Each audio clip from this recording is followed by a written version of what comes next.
Hello everyone. Today I'm going to take you through one of the most visited falls of the world, that is the Niagara Falls.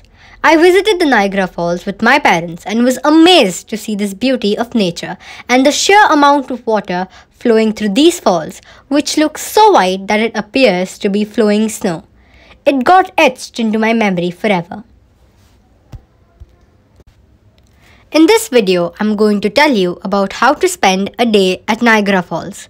It includes my visit to the fall from the American side, which included the visit to the Cave of the Winds and going into the horseshoe through the Maid of the Mist. Then to see everything from the top using the helicopter ride, and at the end, the colorful Niagara at night. So, let's begin.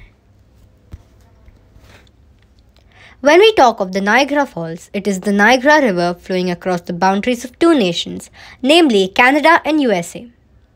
The site of the waterfalls is named as Niagara Falls, but actually there are three different waterfalls: the American Falls and the Bridal Veil Falls on the USA side, and the Canadian Horseshoe Falls is on the Canadian side.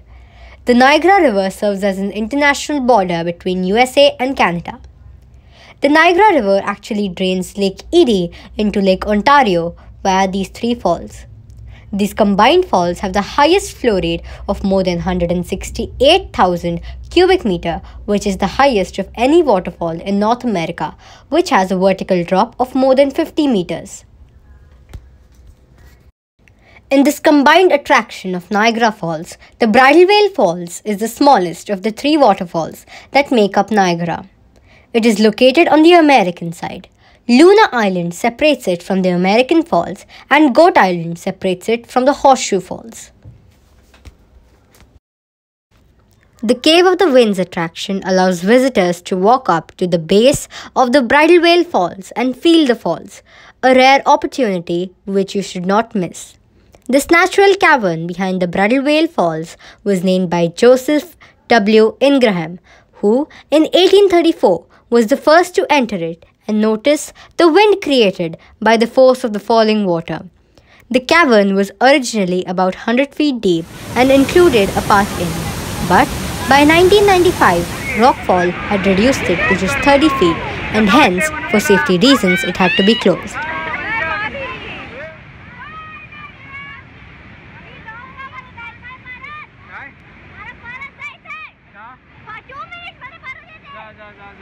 Today, the boardwalk leading to the hurricane deck is the best way to experience the falls by getting closer to the falls.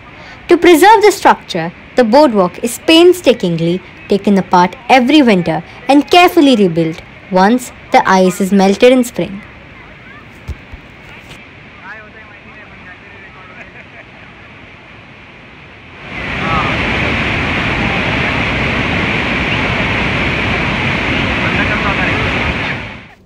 From the bottom of the 282 feet high observation tower, we went towards the Maid of the Mist boat tour, which took us in the middle of the Horseshoe Falls. For more than 150 years, these boat rides have enthralled thousands of tourists around the world. It is one of North America's oldest tourist attractions. One cannot get any closer to the thundering cascades of Niagara Falls than on a Maid of a Mist boat tour.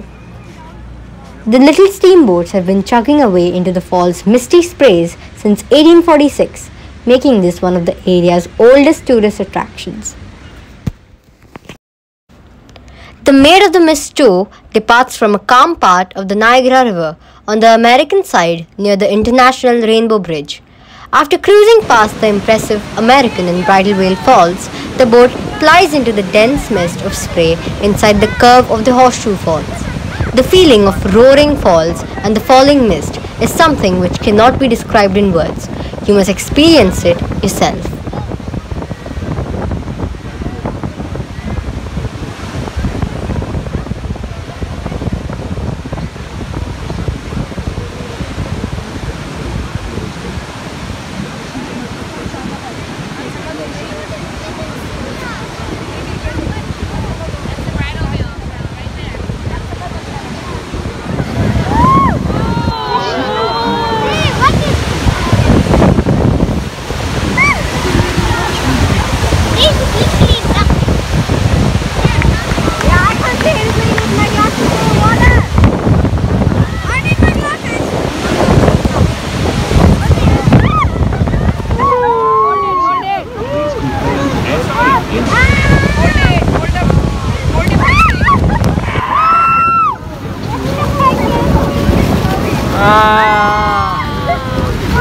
उड़ाने लगली है।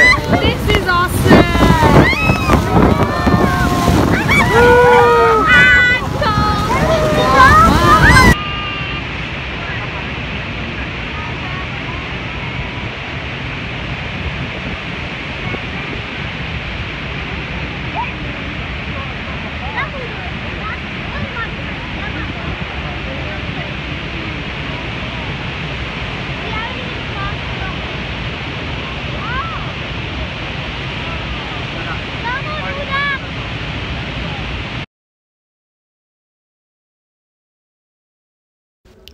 If you are a visitor from the American side, then you should not miss the helicopter ride, which gives you the beautiful aerial view of all the three falls.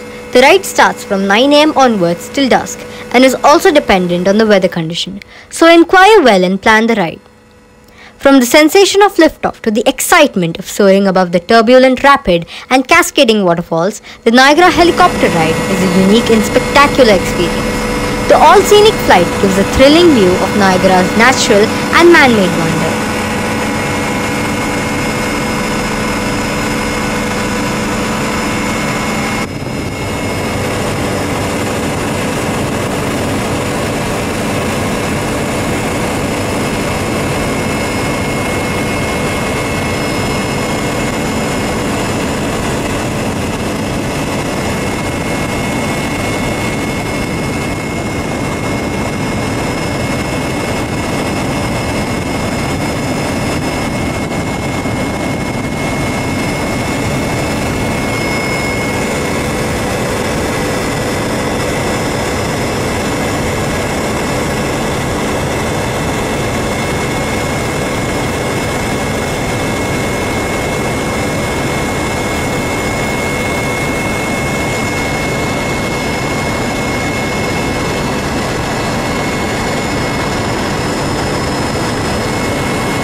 Niagara at night. The falls are lit up during the night throughout the year, creating a spectacular display after dark. Electric lighting was first used here in 1879.